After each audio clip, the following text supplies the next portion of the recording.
Welcome to our summer series here on the Autism Outreach Podcast. I am your host, Rose Griffin, a dually certified speech language pathologist and board certified behavior analyst. I work 2 days a week in my children's own school, which has been such a joy for my mom heart.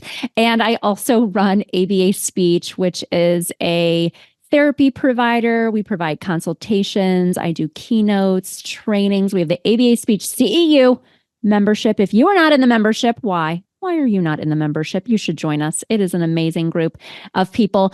This summer on the podcast, I am doing a series of solo shows, and I can't wait for us to get into these mini bite-sized chunks of topics and questions I get asked about all throughout the school year. My brain works in school year because I've been doing school-based therapy for over 20 years. So I hope you love this episode where I talk all about how did I find out about applied behavior analysis? How did that even start for me?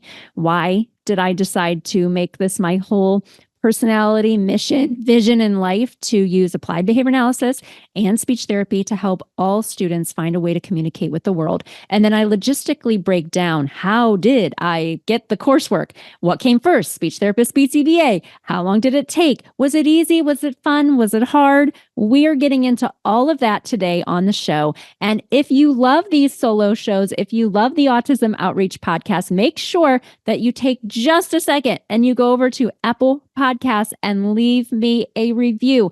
Those reviews let other listeners know that this is great information and they should be tuning in too. Let's get into our show today. You're listening to Autism Outreach Podcast, a podcast full of ready-to-use strategies to help those with autism strengthen their communication skills. Here's your host, Rose Griffin of ABA Speech, a speech therapist and board-certified behavior analyst who shares tips you can use in your next therapy session. Welcome to the Autism Outreach Podcast. I am your host, Rose Griffin, and you are in for a treat. I am going to be doing a summer series, just like we did last summer. Last summer, we did some case studies, some autism case studies. This summer, I'm going to do some shorter solo shows because I know some of us may not be working as much in the summer, may not have as much time in between schools, in between clients to tune into the podcast, but I know you're still tuning in. So I want to be able to share information that I get asked about a lot during the school year. I am a school-based SLP. I work every single day. Honestly, when you have a small business, it kind of like never stops. I do close the computer on the weekends usually. But this summer, I'm going to do some solo shows. And today, what we're going to cover is how I learned about applied behavior analysis and how I became a speech therapist and a BCBA. I get asked about that a lot. There are less than 550 people in the entire world who are dually certified as an SLP and BCBA. And so I'm going to tell you kind of philosophically how that started for me and then just get into the logistics of it as well.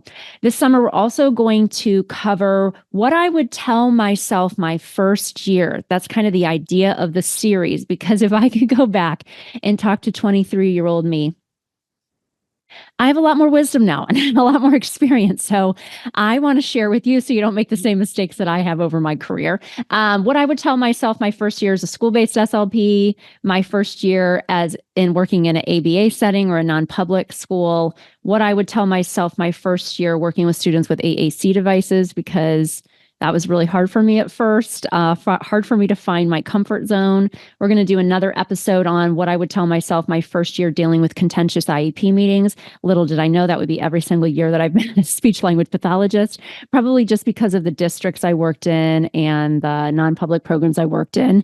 But those meetings follow me. And so I want to be able to share my experience with you so that you know how to navigate them. Unfortunately, that's just a part of our field, is having some disagreement, that we're not always going to agree on things. And sometimes people are not the most respectful. And so I want to equip you with how to deal with those situations because inevitably they come up. And then I'm also going to do an episode on what I would tell myself my first year working all preschool, because many moons ago, I worked just in the preschool sector. And let's see, that was before I had my own children. So I learned a lot. working just preschool. I hope that you love this summer series. They're going to be shorter episodes, tiny bite-sized chunks so that we can learn together. And as always, if you love the show, make sure that you go to Apple Podcasts and leave a review and let me know that you're tuning in and listening. I always love it when you message me over on Instagram, ABA Speech by Rose. I'll put that in the show notes and let me know that an episode really resonated with you. Or I had somebody email me recently and say, "Hey, Rose, I just started listening to your podcast and I'm a one-on-one assistant for an older student, and this student engages in unsafe problem behavior. What episodes would be most helpful?" Because we are actually getting close to episode 200. Can you believe it? Yay. I have a big surprise for episode 200, something that I think you will all enjoy, myself included, but we'll get to that later in the summer. Okay, so today I want to share with you, how did I, number one, find out about applied behavior analysis, and why did I feel so passionately about it to spend money, my time, lots of heartache actually, becoming a BCBA, very, very difficult process. And I want to share that with you today. So when I was working in graduate school, I had an assistantship, and one of my externships was with a school-based SLP, and she was an amazing speech language pathologist. She's taken some of my webinars and training. So if by some chance you listen to this, I really had a great time in that school setting. We had a lot of autistic learners at that particular school, and they were school age. They weren't preschool, they weren't middle school, they were school age. And we were not using applied behavior analysis per se, but it was a very structured kind of situation, child-led yet structured. And I learned so much. And I just always loved working with all the students. But when it was time for us to get any of our students with autism, I just couldn't wait, because the breakthroughs that we would make with students and helping them say their first word or helping them follow along with morning meeting, I just lit up about that. And I still do 20 plus years later. So I had that great experience. My first year, I was a general speech language pathologist in a school system here in Ohio. And I found out in October that my school position was going to be canceled the following year. I was getting riffed because there was a huge money error that had happened in the district with the treasurer. It was really not what I was expecting, but actually put me on this complete trajectory that changed my whole passion and really my mission in life, which is to help all autistic learners find a way to communicate with the world. So first year, my job's getting the kibosh. And so I'm able to go on all of these interviews. The district was really kind. They, I don't know if I used personal days or they gave me extra days or something to do that. And so my second year, I took a position as a speech language pathologist at the Cleveland Clinic. There is an autism school there called the Learner School. And this was really my first introduction to the science of applied behavior analysis. I will never forget that setting. I made some of my lifelong friends that I'm still friends with 20 plus years later. You know who you are. And it was an intense situation. It was a school for students who their least restrictive environment was this non-public program, which was rooted in using applied behavior analysis to help students find a way to communicate with the world. A lot of the students that I worked with there were autistic, had no way to communicate. If they did, it was minimal, and a lot of the students were really navigating their environment using unsafe problem behavior. That was a barrier to their learning, was a barrier to them being in the community, was a barrier to them visiting family, going on vacations, et cetera, et cetera. So when I started to see students at this school and they were able to start communicating, and for the first time start communicating, it really just lit me up in a way that I wanted to go places and tell people about applied behavior analysis. I would sit in my speech therapy office. It was nice. I shared an office with two other colleagues. And I would say, I want to go places. I want to talk about what ABA is, because I know that there are students with autism and with other delays or disabilities who don't have a way to communicate, who haven't had robust evidence-based instruction. And that makes me feel sad. But it makes me feel like I have a lot of work to do. So hence the working a lot. I'll never forget, though, working with a student who was 18 at the Cleveland Clinic. He was the kind of student who knew exactly what he wanted in the world, but he had absolutely no way to tell anybody. And he used very unsafe problem behavior to navigate his environment.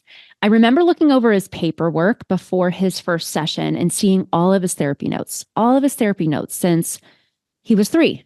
And I remember telling my friend and coworker, Jamie, like, how can this be? What did he do in all these therapy sessions? He was in special education. He had an IEP. He was in a district that was pretty close to where he was going to this specialized program.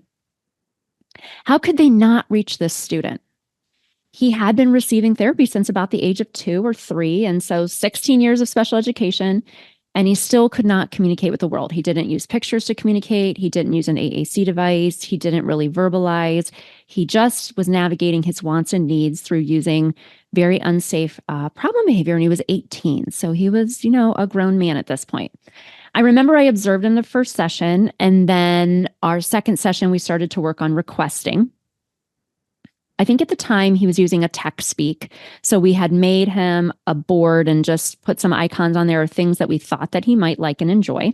He really loved country music. And so that first session where I was working with him, we fired up some Garth Brooks, Shania Twain. This was like 20 years ago. Okay. So now it would be a little different. Morgan Wallen, all the things. And the first 2 sessions, I just surely pointed to country music on the device, and then he was able to press that button after getting that prompt. And then I was just trying to systematically fade that prompting. So we would just kind of listen to music, and then we kind of do something else. We come back to the music.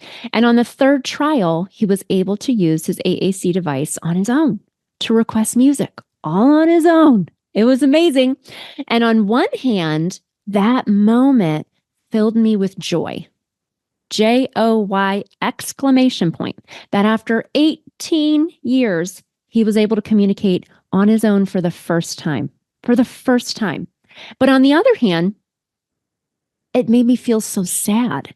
It made me feel really sad as a speech language pathologist that nobody was able to reach this student. And that's when I realized the power of applied behavior analysis literally transformed this student's life before my eyes, and so many other students that I hope that you have taken my trainings, or maybe you're in the ABA Speech Connection or CEU membership. I always like to embed a real life story into my trainings, I guess because that's kind of like what I like when I go to training. So I hope you enjoy it too.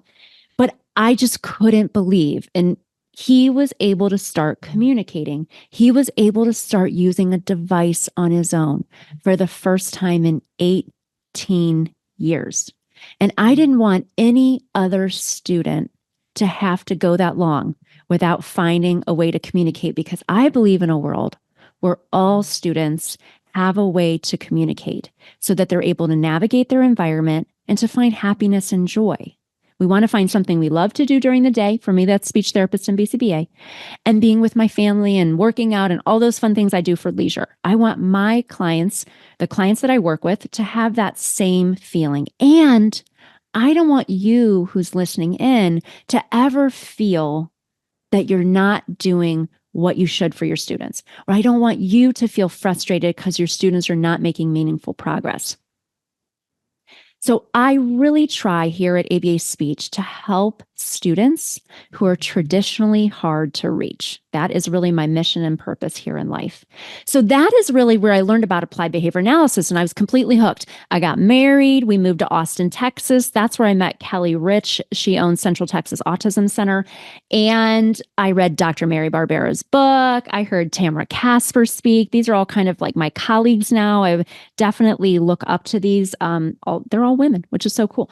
And so that is where I started a job in Leander ISD, which I love, and I still miss that job. I feel like what I do at ABA Speech is kind of that job, just on a bigger platform. So I was an autism facilitator and support specialist, and really it lended itself really nicely to me then starting my coursework for my BCBA.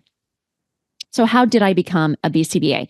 In this job I had down at Leander, it was amazing because once a month I would go into our speech meetings, which was about 35 speech therapists. So cool. What a cool group of people. And I would do a talk about evidence-based practice, applied behavior analysis. And then the rest of the month I would go in and I would visit speech therapists on their campus or teachers, and I helped them troubleshoot tough cases or giving assessments, whatever it was, I was there to help them. So during this time where I had this position, I started my coursework at the University of North Texas. Now, I was able to, at the time, this has kind of changed and ebbed and flowed. At the time, my master's was accepted as speech language pathologist. Then I was able to take what I believe, and I didn't look back, 15 credit hours, I believe, at University of North Texas. So I learned about Intro to Applied Behavior Analysis. I took an ethics class. I took a course on research and design. I took a course on verbal behavior. We used the Cooper book, et cetera, et cetera. So during that time, when I started my courses, then I also had to do supervision. I had to do supervision with somebody who was already a board certified behavior analyst. And so Kelly was nice enough to be my supervisor.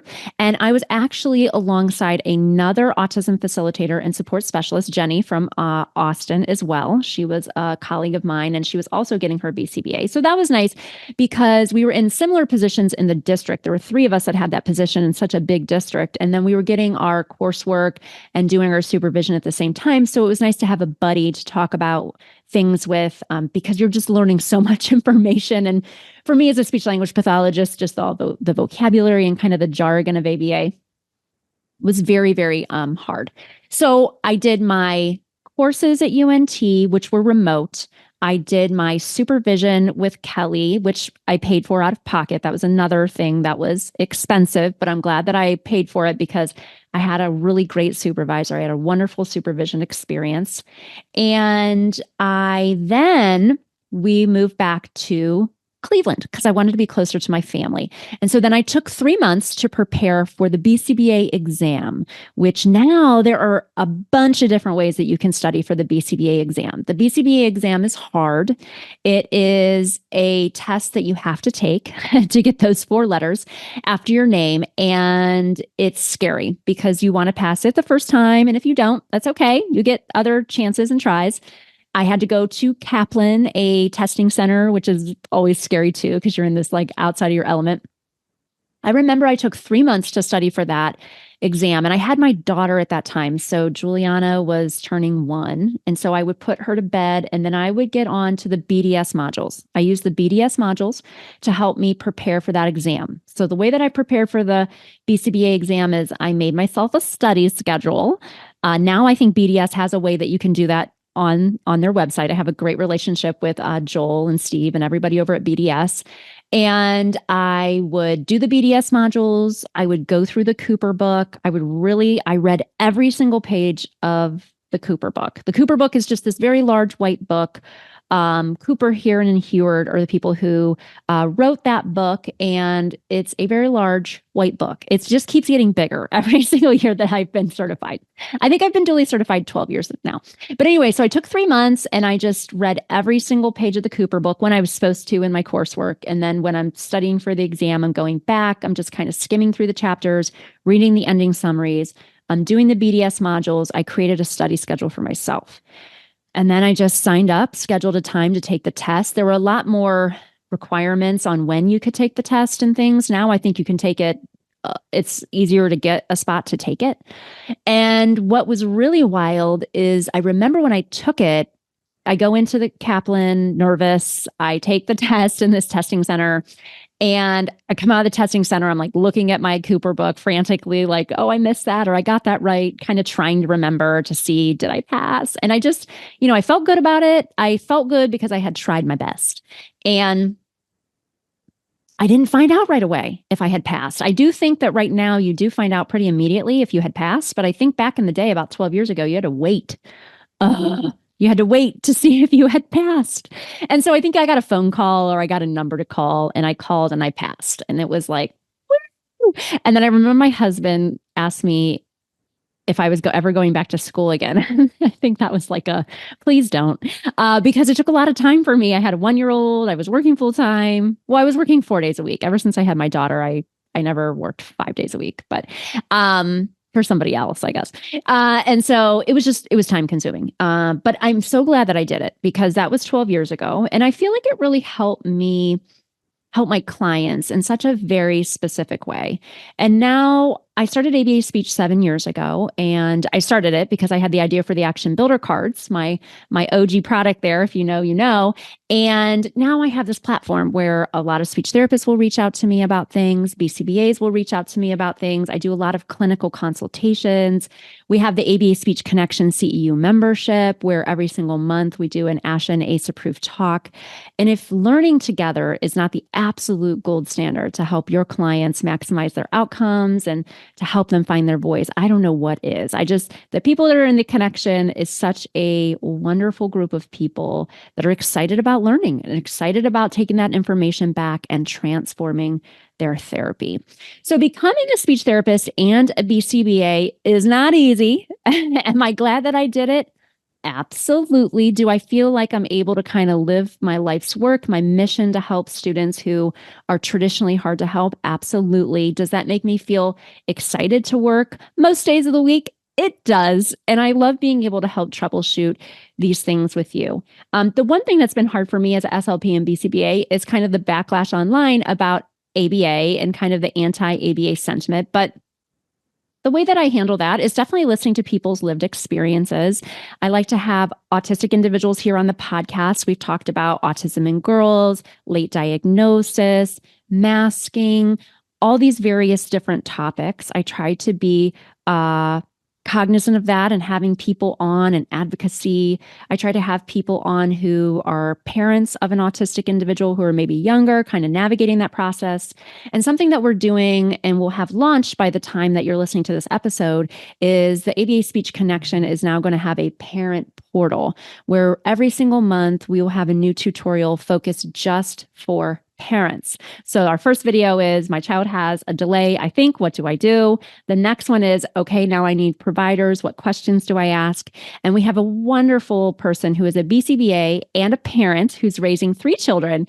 One happens to have autism. And so I think that is going to be a really nice resource for parents who maybe don't live in my state, so I'm not licensed in that particular state, and that you get access to all of our courses, you get access to a monthly Q&A, you get access to the parent-focused tutorial every single month, and just a really nice community of people where you can ask questions. I just always feel bad for parents when they ask questions online, and that might fall into the area where people are anti-ABA or they haven't had a positive experience. And so they get a lot of negative feedback. Because ABA, like I said, when I shared in my first story, can be really transformative for individuals, for families, to help with overall independence, communication, and joy.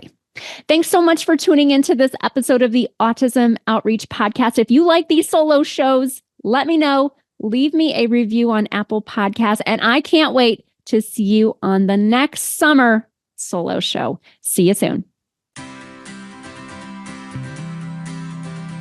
Thanks for listening to Autism Outreach. If you enjoyed the show today, make sure to subscribe so you don't miss an episode full of actionable strategies you can use in your therapy room. Write a review too. That would mean so much to me. I always love hearing from you. Have a specific topic that you want included on a future show? Reach out over on Instagram, ABA Speech by Rose, or visit me at www.abaspeech.org.